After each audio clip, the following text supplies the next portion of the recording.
What stage are we at with Port Hope in terms of getting this off the ground? So Port Hope has gone through all of its feasibility from both an economic standpoint and a technical standpoint. And it is now confirmed and very clear that the location in Port Hope is a feasible site.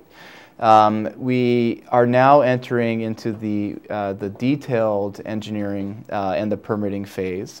There was probably a couple months delay waiting for this Green Energy Act to come out, which we found it to be quite exciting. As maybe your viewers know, the provincial government tabled a new act that affects renewable energy producers and will affect our facility here at Port Hope.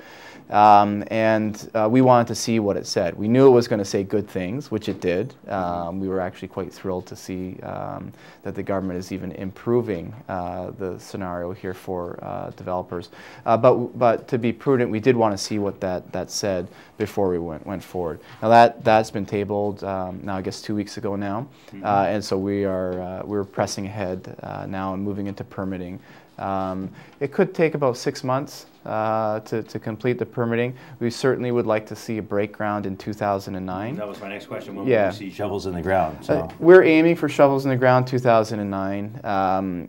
And then it should be a 12 to 18 month build after that. So now timelines do move around, and that's our target. We are not. Has the economic downturn put a crimp in? Not at all. Scheduling? Yeah, not at all. That's something that people do ask.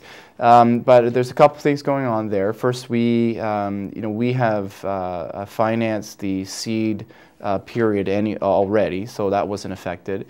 And we have a financial partnership with Europlasma in terms of building the plant itself.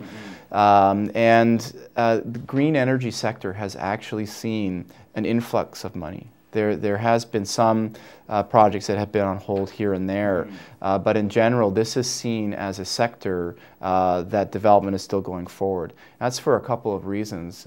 One is there's obviously a lot of government activity here in Canada and Ontario, and also in the United States. I mean, President Obama has said some pretty strong things regarding green jobs and green infrastructure, but also during a recession, infrastructure and utility investments are a wise investment that will play out over many years. And when you have something like a power purchase agreement, so we would sell our power to the provincial government through the Ontario Power Authority.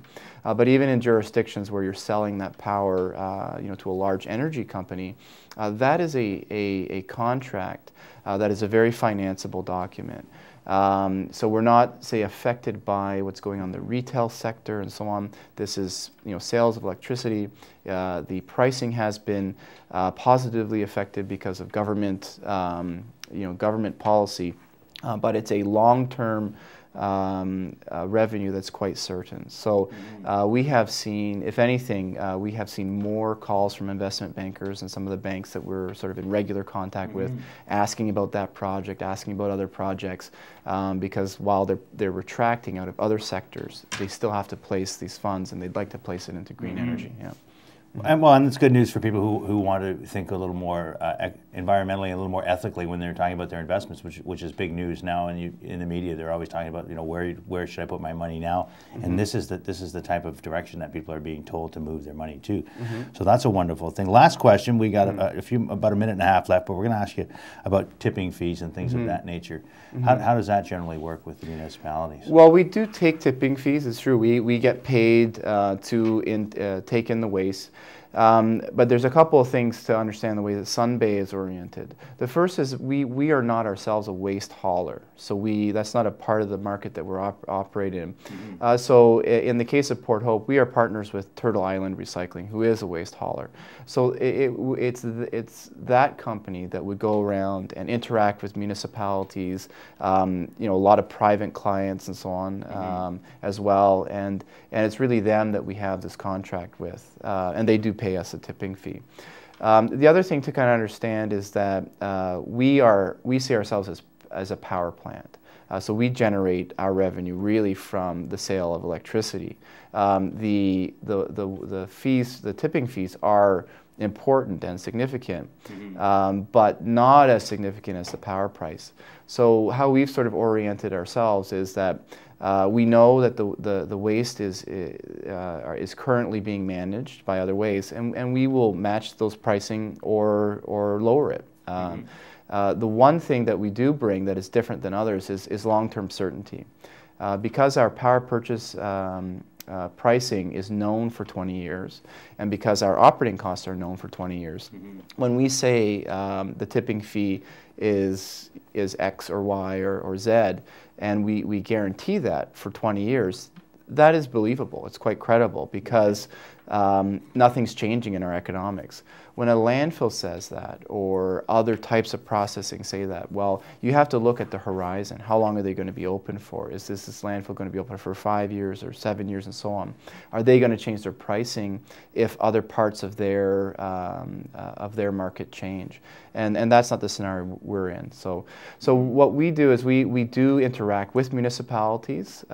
We want them to know that this is available, and municipalities, because they have public policy concerns as well about renewable energy and proper green waste management, we let them know the economics of bringing into to our type of facility, but they would have to either bring it there or work with a Turtle Island or something like that to get it to us. So I guess the last question is, when do you figure it will be up and running? I guess you mentioned about a year and a half. Yeah, I guess if you think by the next 6 to 9 months, we should be permitted, and then another year to 18 months from then, it's something like 18 months to 2 years from today. 2011 end of perhaps. That's right, yeah. And it's a long-term facility. Maybe running for 20 years, 40 years potentially after that. So, yeah. Well, and that's good news. I want to thank you for joining us today, Jordan. Oh, thank you very much for the opportunity. There's a whole lot of questions. People can ask you questions by visiting the storefront. What was that address again on Walton? It's at 35 Walton Street. 35 Walton Street. It's sunbayenergycorp.com. You can look them up on the internet as well.